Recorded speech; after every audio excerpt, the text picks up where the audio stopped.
Hey boys and girls, Jim here. Welcome back. We are about to start Guest Blade episode 6. I am tremendously excited about doing this.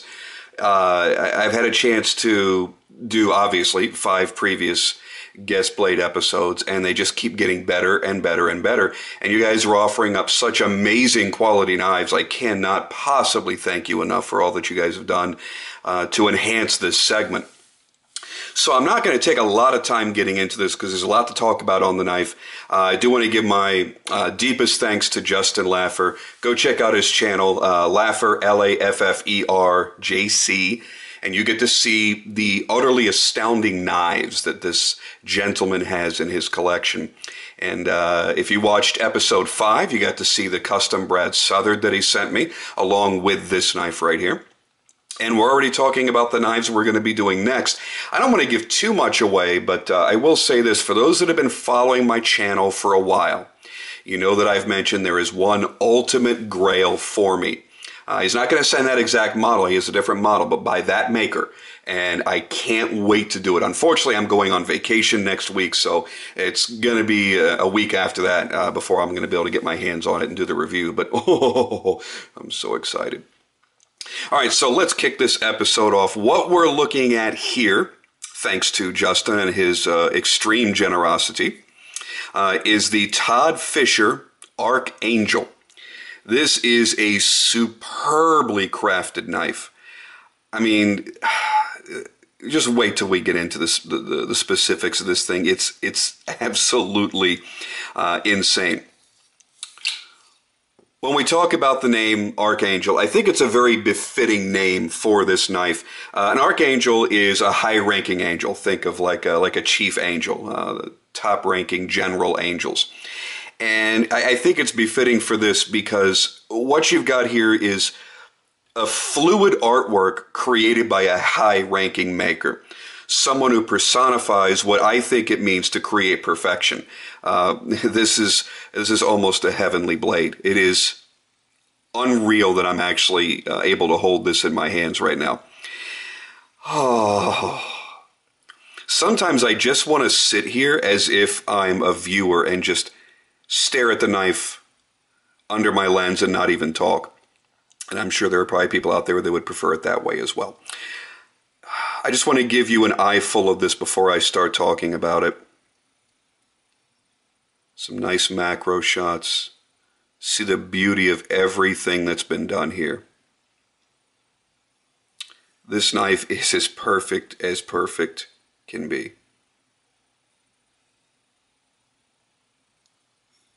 And y'all know how I feel about cheap pocket clips on high-end customs.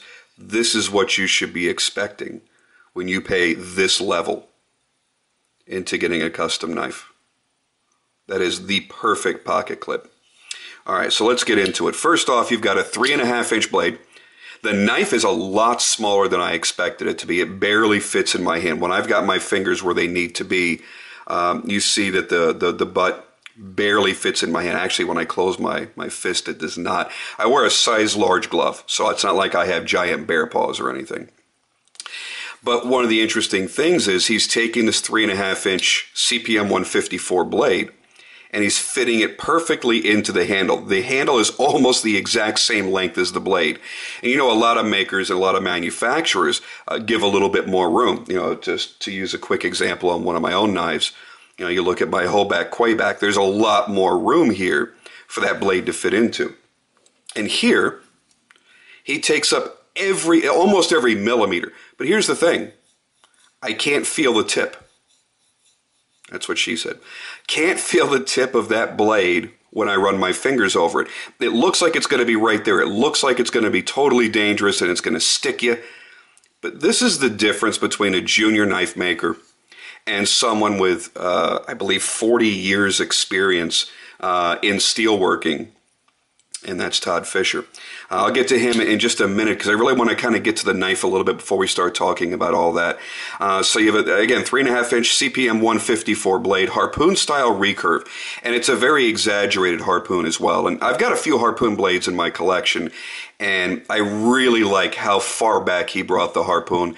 I happen to love recurves. You guys know this if you've watched any of my previous videos. One of my favorite knives, one of my grails, is another severe recurve in a harpoon.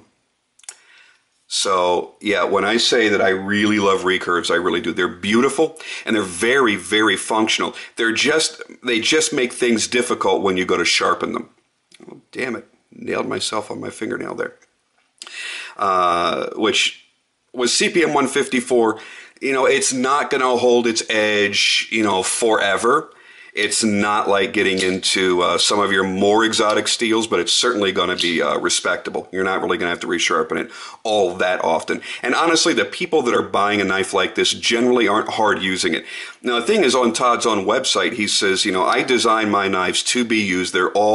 Every design, not your individual knife, but every design that he creates, he tests under very harsh conditions. And he says, you know what, I make a lot of presentation grade knives, so even if you're just buying one of my knives to collect and pass on as a family heirloom, if you ever did need to use it, it can be used. It's that quality. And, you know, I got to respect a knife maker that looks at things in an intelligent way like that, because they realize there are people out there that use their knives, there are people that just simply collect them to look at, and there's nothing wrong with that. I'm one of the kind, if I'm not going to carry it and I'm not going to use it, it's not going to stay in my collection. And that may change as I evolve as a collector over the years. You know, having two sons, I've got a 15-year-old now and I've got a 6-month-old, 7-month-old now. You know, and I might change my ideas on that in the future and go, well, I want to have this kind of knife and that kind of knife to pass on to my sons and never use it, and I don't want to put any marks on it myself. I don't know. I'm not at that level yet. You are getting a beautiful bolstered knife, and from what Justin told me, this is the only existing version of an Archangel that's double bolstered. All of the other ones that are made have your bolsters up here, typical bolster, and then full scale or full handle coming down here. So this is the only double bolstered variation. Of course, leave it to Justin to have something very, very special. He deserves it. He finds some great makers out there, and he works hard to get the knives that he gets. So you got to try and get something special whenever you can. One of the things that I loved, the small attention to detail here, the jeweled liners. I'm hoping I'm getting enough light so that you're able to see into the liners there. Sometimes I face a challenge here with the limitations of the view screen on this camera, but I do believe you're going to see it just fine. I have people trying to text me. I apologize. So there are the beautiful jeweled titanium liners. Very early lockup on that liner lock. And you'll notice how everything is contoured, how everything is radiused for comfort, and the absolutely seamless integration of the lightning strike carbon fiber into the titanium. This is absolute perfection. You do not get better than this. You almost can't feel it. I mean, it's almost completely undetectable as you go from one material to the next. It's very, very exacting. I love the shape of all of this. I mean, he's done nice palm swells here. Everything is radiused nicely. Beautiful lightning strike carbon fiber. Love the back spacer. And it's got a little bit of aggressive cutting to it, so it's almost like jimping. His jimping up here is fantastic. You're not going to lose purchase on that at all. And back here, in a reverse grip, you're going to feel the same way. While it feels a little bit unsteady for me just because of the size of the handle, I would still love to carry this thing. This would be a great EDC size. I can tell you right now, I would love to get a hold of Todd and ask for just a smidge larger. You know, where this is a 3.5, I'd like to get like 3.65. That'll give me a little bit of extra room back here as well. And this would probably be just about the perfect knife in my collection. I can't put this thing down. I've been playing with this thing. I've been just going nuts with this ever since it arrived. Okay, so let's continue on. The pivot is actually a special made pivot. The bearings inside are actually of Todd's own design and manufacture. So he's not relying on IKBS, not relying on GTC bearings, needle thrust bearings, or anything like that from any knife supply. He is manufacturing his own bearing system, and they're very, very smooth. The flipping action is great. It's not like ridiculous, crazy snappy. I think a slightly stronger detent would have resulted in that. Something more along the lines of one of my RJ Martins. You know, there's a certain way that fires, and it does so with authority. This doesn't have that, but that's not a knock against it. There is such a fluidity in which that opens, and it's still locking open nice and solid. You feel the force as it opens up. That thing is incredible, and it's a very thick blade stock. The blade work on this is second to none. I mean, absolutely second to none. Beautiful satin. Nice clean grind lines. The false edge or the harpoon swedge, whatever you want to call it, everything is perfect. The blade symmetry, if you look at the grind symmetry, it's perfect.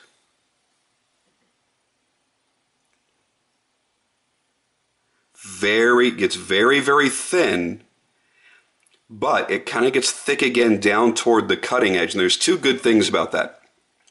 One is the fact that if you are going to be hard using it, which is what it was intended for, you're not going to have to worry as much about microchipping because you don't have a super fine edge. And number two, when you do go to sharpen it, every time you sharpen, you lose life on an edge or on a blade.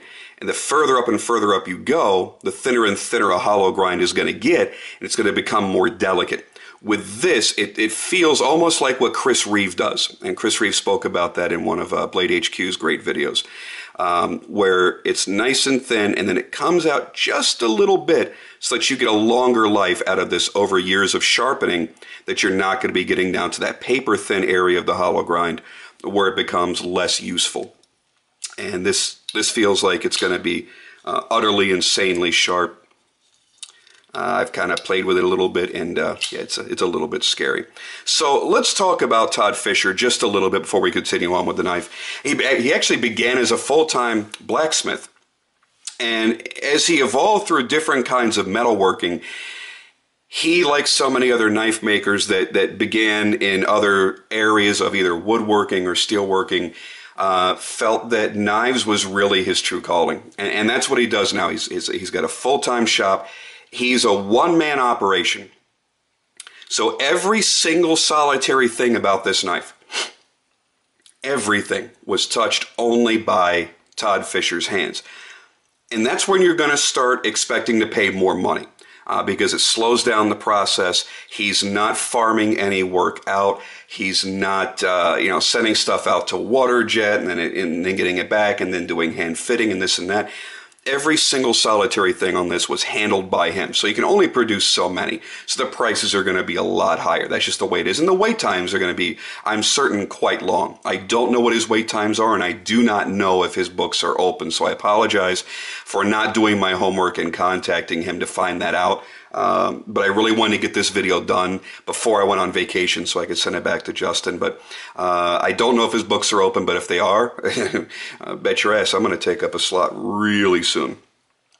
Now, according to Todd, he is one of the only two people in the entire world who does his own full forging and in-house CNC. So he can forge his own steel, and does, including Damascus. And that's really what he's better known for, a presentation-grade Damascus fixed and folding knives. And he also supplies the rest of the industry and other makers with his fine Damascus as well.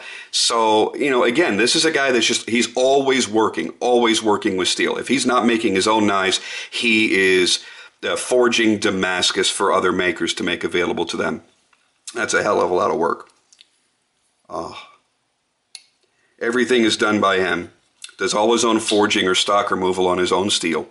So when you buy a Todd Fischer, you are getting a Todd Fischer, not Todd Fischer and whatever shop hands happen to be on duty that day, or a Todd Fischer that had carbon fiber inlaid by a junior apprentice or anything. Everything's done by him. And one of the things that I wish you could reach through your screen and feel this, and it's when you feel all of this knife that you realize just how perfect it is. As I mentioned earlier, it's seamless integration of all the components. Very, very fine work on the finishing of the titanium. There is no unevenness there. There's no discoloration. There are no marks. Just nothing. The carbon fiber and lightning strike carbon fiber, from what I've talked to makers like Mikkel Williamson and a few others that I talked to, they hate it. It's a pain in the ass to work with. And I'm going to have to assume that it's a little bit harder to fit this very uniquely shaped bolster up against lightning strike carbon fiber, having to cut it in that same pattern and dealing with those little pricks of the copper wire that come out. I wouldn't want to have to deal with that stuff, that's for certain. The fit and finish on this is, it's exemplary of a $1,200, $1,300 knife, which is exactly what this is. And a lot of people that aren't into getting into the higher end knife makers might sit there and go, $1,200, $1,300 for a 3.5-inch folding knife. Who the hell would spend that?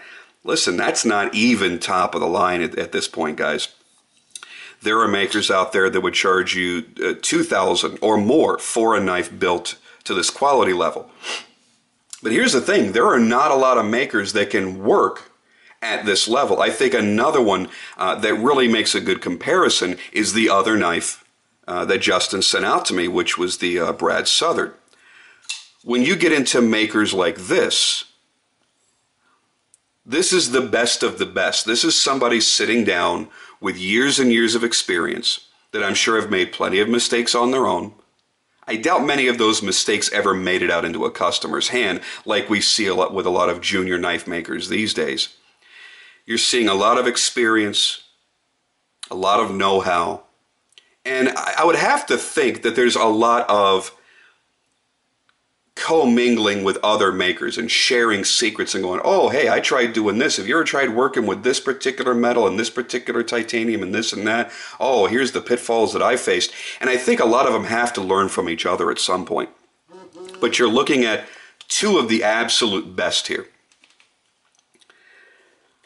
I'm going to tell you right now, it's going to be a really hard time for me to box this back up tomorrow and send this back to Justin.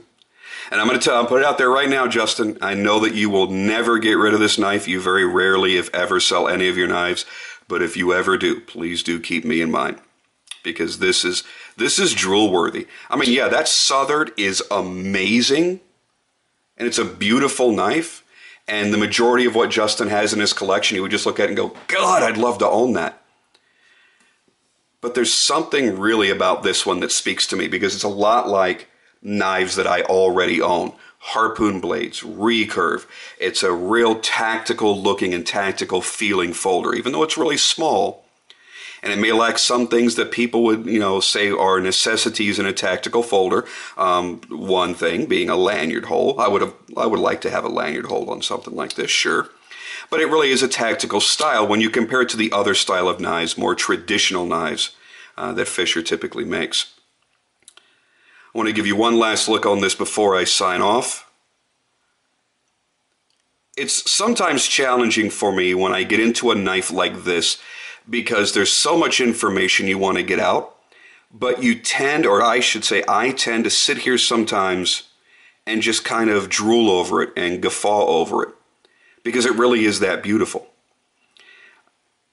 And to say I'm envious of the knives that Justin owns, it's absolutely true, but don't take that the wrong context. Some people look at, when you say things like that, oh, I'm jealous of so-and-so's whatever.